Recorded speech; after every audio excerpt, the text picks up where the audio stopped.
हमने ये दिया परिचय कि आपने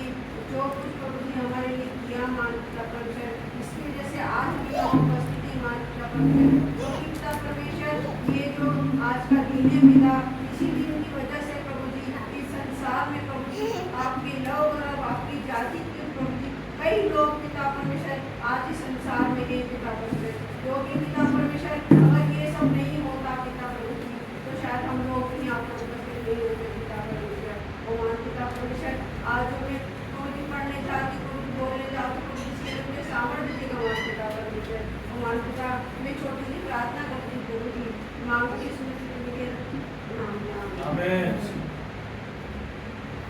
जैसा कि हमने देखा है कि सभी लोग जानते हैं कि हमारे यीशु मसीह को क्रूस पर चढ़ाया गया, लेकिन उससे पहले हमने देखा है कि जब यीशु मसीह का जन्म हुआ था, जैसे किसी का भी जन्म होता है तो उसके लिए उपहार दिए जाते हैं, कई कोई से छोटी छोटी चीजें लिए जाती बच्चों के लिए, लेकिन हमारे यीशु मसीह के समय जब वो उत्पन्न हुए तब ऐसी चीजें नहीं बल्कि जैसे जो कब्रिस्तान पर ले जाकर चढ़ाई जाती जो चीजें वो चीजें उसके लिए ले गए लोगों और बंदर जो चीजें होती है वो चीजें मुझे जन्मदिन के उपलक्ष्य में ले गए वहाँ पर। और प्रभु जी की नहीं क्योंकि जन्मदिन से इनकी समय से यह तय हो गया था कि परमेश्वर ने इसीलिए उनको भेजा कि वो लोगों के अपराध को क्षमा करने के लिए उन्होंने जन्म लिया और बलिदान होने के लिए उन्होंने जन्म लिया, यानी कि अपने आप को परमेश्वर को सौंपने के लिए उन्होंने जन्म लिया, क्योंकि पिता परमेश्वर अगर नहीं आते तो हम लोग पाप क्षमा नहीं होते। और बहुत सी ऐसी बातें जो हम जानते भी नहीं है कि प्रभु ने जैसा कि हमने बहुत सी बोल भी गई है कि उनको मारा गया, यहाँ तक उनकी मूंछों को उनकी दाढ़ी को आदि को खींचा गया, ये सारी बातें हो चुकी है। सिर्फ इसलिए मैं नहीं बोलना चाहती इतना ज़्यादा, बस ये है आखिरी बात कि वास्तव में यीशु मसीह इस संसार में आया और उसने संसार में परमेश्वर ने उसको भेजा ही इसीलिए कि वो हमारे पापों की खातिर उस पर चढ़ाया जाए और उस पर मारा जाए और फिर वो तीसरे दिन वापस जिंदा हो जाए, क्योंकि ये परमेश्वर की योजना थी, क्योंकि परमेश्वर नहीं चाहता था कोई भी नाश हो, क्योंकि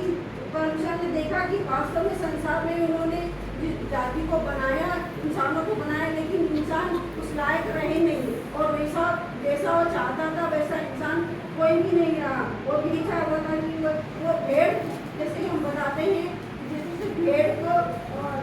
ऊन निकाला जाता है तो उसको ऊन करते समय वो बिल्कुल चुपचाप रहती है, तो वैसे ही हमारा यीशु मसीह उसको इतनी ताड़ना पड़ी, इतनी परेशानी दी गई, इतना उनको मारा गया, उनको थप्पड़ मारे गए जो उनके लायक कुछ भी नहीं थे, तो उन्होंने इतने थप्पड़ मारे वो भी चुपचाप सहते रहे, कोई बात उन्होंने जरा सा भी नहीं किया, क्योंकि वो परमेश्वर की इच्छा को पूरा कर रहे थे और वो जानते थे कि मेरा परमेश्वर है मेरे साथ में और वो सब देख रहा है। और वो जो चीज़ हम देखते हैं कि परमेश्वर ने उन्हें छोड़ दिया, तो परमेश्वर ने इसलिए छोड़ा था कि परमेश्वर जानता था कि वो मेरी सब सही कर रहा है, क्योंकि परमेश्वर की योजना को पूरा करने के लिए संसार में आए और उस बात को पूरा करने के लिए सारी क्रूस की चीज़ों पर चढ़कर उन्हें तीनों किलो का जो ऊपर ठोकी गई जैसे जो लहू बहा उनसे शरीर से लहू की एक बूंद तक निकल गई और जो बाकी जो लहू था वो लहू न रहा बल्कि पानी बन चुका था। जब उनके शरीर में हालत धोखा गया तब लहू के साथ साथ सारा पानी निकल गया, क्योंकि शरीर में उनके लहू रहा ही नहीं, एक लहू की बूंद उनके शरीर से निकल चुकी थी। जैसा कि बताया गया है ना कि उनको जो कोड़े मारे गए थे वो कोड़े कोई मामूली कोड़े नहीं थे, जो मरे हुए जानवर होते थे, जानवर को बड़े बड़े जानवर होते थे, उनकी जो हड्डियाँ होती थी वो हड्डियाँ उसमें लगी हुई थी, उन कोड़ों से उनको मारा जाता था, उसका मांस पूरा निकल के आ जाता था और मांस के साथ सारा लहू भी शरीर से बाहर हो गया, तो उनके शरीर में कोई लहू तो रहा ही नहीं बिल्कुल भी, और न कोई उनके शरीर में कोई ताकत रही, न कुछ रहा, न सामर्थ उनके शरीर में थी और बिल्कुल ऐसे निढाल से हो गए और अपने आप को बिल्कुल इतना ज़्यादा शरीर से निकल गया और बिल्कुल निढाल और बेजान सा हो गया, चुपचाप सारी बातें को सहता रहा, जैसे एक भेड़ कतरने की समझ जिस तरह से सहती है उस तरह से। और उसके अपने और वहाँ के लोगों ने तक उसको छोड़ दिया। जो वहाँ के नाज़री लोग आए थे उन्होंने उसको पहचानने से मना कर दिया और उनको बिल्कुल छोड़ दिया, और यहाँ तक कि वो भी उसको मारने के लिए तैयार हो गए और कहने लगे कि उसको चढ़ा दो। इतना मतलब जहाँ से वो उत्पन्न हुए थे और जहाँ से वो निकल कर आए थे उन लोगों ने उनको छोड़ दिया। यहाँ तक कि हर जगह जहाँ वो जाते थे उन लोगों ने उन्हें पहचानने से इनकार कर दिया। जो पतरस था उनका इतना सबसे प्रिय चेला और सबसे प्रिय जिसको पिता परमेश्वर ने कुंजियाँ दी थी, वो उसने तक उनको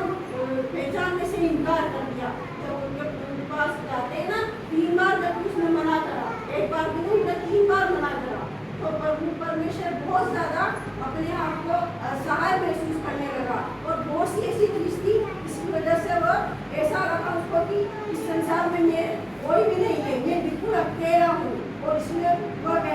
एक बार उनके मन में आया कि हे पिता ऐसा हो कि ये कटोरा मुझसे टल जाए। कटोरा का मतलब है कि ये जो भी तय हुआ है कि मुझे उस पर चढ़ना है और मरना है, ये चीज़ें टल जाए, यानी कि ये हट जाए मुझसे। लेकिन ऐसा नहीं होना था। तो उसने कहा नहीं, जैसी परमेश्वर की इच्छा वो पूरी हो, उस इच्छा को यीशु मसीह ने पूरा किया और हर एक चीज़ को वो सहता गया, क्योंकि परमेश्वर ने उनको इसीलिए संसार में भेजा गया कि वो बलिदान हो और फिर इस संसार के जो जितने भी पापी लोग हैं, धर्मियों के लिए नहीं, हम जैसे पापियों के लिए उसने अपने लहू के दूध को पाने के लिए इस संसार में वो यहाँ इस संसार में आया और इसी संसार में रहकर इन लोगों के बीच में भी रहकर जितने भी विरोधी थे उन सबसे प्रेम किया। जबकि वो क्रूस पर चढ़ा हुआ था तब भी जो उन्होंने उन लोगों के लिए परमेश्वर से प्रार्थना की कि हे प्रभु ने क्षमा कर, क्योंकि कोई नहीं जानता कि परमेश्वर की योजना है कि वो उस पर चढ़ाया जाए, क्योंकि ये नहीं जानते कि ये क्या कर रहे हैं। उनको तो करने को जो कहा गया है वो कर रहे हैं वो लोग तो, लेकिन जो परमेश्वर ने इसको करने को कहा गया उनको वो पूरा कर रहे हैं। तो इसलिए परमेश्वर ने ये प्रार्थना करी कि इनको क्षमा कर, कि ये नहीं जानते कि क्या कर रहे हैं। और ये चीज़ हम आगे देखते हैं कितनी वाणियाँ हैं इसमें कि प्रभु ने हर समय हर टाइम पर परमेश्वर ने इतनी तकलीफें सहते हुए भी लोगों को सिर्फ क्षमा करने की ही बात को कहा। इसी तरह से हम भी जाने कि प्रभु हमें ये सिखाता है कि आपका कोई बैरी हो और कितना भी विरोधी क्यों न हो, उसके लिए भी आपको क्षमा की ही बात करनी है, उसके लिए भी हमें प्रेम की ही बात करनी है, न कोई बुराई करना है, न किसी के विरोध में कोई भी शब्द कहना है। क्योंकि हमारे पिता ने भी कभी, हमारे परमेश्वर ने कभी, और हमारी श्रीमत से मिलने कभी कोई बुरी बात कही है, क्योंकि हर एक चीज़ में जब यही उत्पन्न होती है कि हम एक दूसरे से प्रेम करें, एक दूसरे से मेल मिलाप से रहें और एक दूसरे के साथ हर एक चीज़ में वचन के अनुसार बात करें, क्योंकि प्रभु ने हमें ये वचन दिया है कि इसके अनुसार आप चलो, इसको पढ़ो और उसकी आज्ञा को मानते हुए आगे बढ़ते चले जाओ। क्योंकि कई बातें ऐसी हैं कि वचन हम पढ़ते हुए ऐसा लगता है कि वास्तव में ये हमारे लिए ही है और हम ही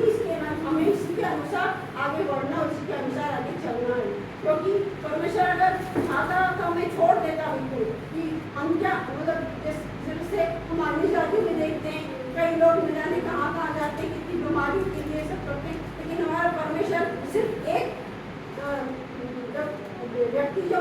संपूर्ण मन से संपूर्ण आत्मा से भरकर प्रभु को पुकारता है तो प्रभु उसकी जरूर सुनता है और उसकी प्रार्थना को पूरी करता है, उसकी हर कामना जो चाहता है उसे पूरी करता है, जो संपूर्ण मन से उस सच्चाई से मांगता है। क्योंकि प्रभु कोई किसी को निराश नहीं करता, जो उससे वास्तव में विश्वास से मांगते उसकी इच्छा को वो पूरी करता है। इसके लिए कहना चाहूँगी और जिसके से आज हम प्रभु का ये दिन मना रहे, कहते हैं ना कि तुम्हारे लिए गुड फ्राइडे, तो ये वास्तव में हमारे लिए गुड फ्राइडे। अगर यीशु मसीह उस पर नहीं चढ़ता तो हम अच्छे नहीं होते, हमारे लिए अच्छा दिन नहीं होता। तो हमारे लिए इसीलिए अच्छा दिन है, इसलिए हमारा गुड फ्राइडे है, क्योंकि यीशु मसीह हमारे लिए मरा, वो हमारे लिए नहीं मरता तो आज हम अच्छे नहीं होते, आज संसार में नहीं होते, आज हम भी कहीं ना कहीं और जाके सिर को झुका रहे होते, तो हम दूसरे ईश्वर के न्याय नहीं कहलाते, क्योंकि वो हमारे लिए मरा और मरकर तीसरे दिन वापस जिंदा हुआ और जिंदा पिता के पर नहीं आएंगे हम लोग। हम किसी मूर्ति के आगे नहीं, किसी मरे हुए इंसान के आगे नहीं जीतते हम लोग, नहीं मरते। और सबसे बड़ी बात हम जानते हैं कि जब हमारे यीशु मसीह का जन्म हुआ तो उस पर कोई जैसा कि शादी ने पहले बोला है कि जिस तरह से हम कब्र पर जाते हैं तो हम अगरबत्ती या कोई दूसरी माला हम यीशु मसीह की कोई किसी तरह पर कोई माला नहीं चढ़ाते हैं, न कोई दूसरी अगरबत्ती या कुछ और करते हैं। इस तरह से हमारे यीशु मसीह के जन्म पर ये चीजें लाई गई, ये चीजें यह दर्शाने के लिए उसका जन्म मरने के लिए ही हुआ है। इस तरह की बात हमारे जब को अपने मन में रखना है और उसी को हमारे ईश्वर को सबसे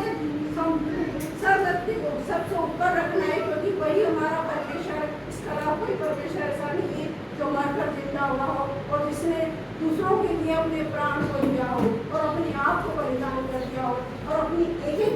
बूंद को, अपने लहू के एक एक बूंद को बहा दिया हो। हमारे चीज में वो लोगों को लिए ही करता गया, लेकिन वो जानता था कि मुझे परमेश्वर की इच्छा को पूरा करना है। यदि अगर मैं नहीं करूँगा तो ये जो लोग हैं, ये जो संसारिक लोग हैं, जो परमेश्वर ने जिनको बनाया है, वो कोई भी नहीं बच पाएगा। और हम सबको बचाने के लिए और हम सबके उद्धार के लिए प्रभु इस संसार में आया और सिर्फ 3.5 साल इस संसार में रहा हो। उसके बाद जो उन्होंने कार्य शुरू करा तो उनमें कई विरोधी खड़े हो गए, जो ये होते थे ना ज्योतिषी लोग, इन्होंने दुकानें बंद हो गई क्योंकि कई सारे वे भी लोगों थे, उनको सब जब ठीक कर देते यीशु मसीह बोलना मात्र से ठीक कर देते थे। तो इतने लोग उनकी बहुत विरोधी हो गए, तो वो सब उन्हें मारना चाहते थे। तो वो सारे के सारे उनके सामने उनकी बुराइयों को ढूंढने लगे और हर बात में जो उन्होंने कहा ये तो अपने आप को प्रभु कहता है, तो इस बात के लिए कहने लगे कि अपने आप को प्रभु बताता है, तो इससे भी ऐसा कहता है कि तो प्रभु हो गया क्या, तो उसके लिए उसको अदालत में ले गए और वहाँ भी दिखाया गया जब राजाओं के सामने उसे, लेकिन परमेश्वर ने जो बातें थी उसको मानते चले गए और हर चीज को सहते चले गए। हर एक बात के लिए धन्यवाद आज हम उसी के अधीन आई है और आज हम उसी के अनुसार चलते हैं, उस वचन के अनुसार चलते हैं।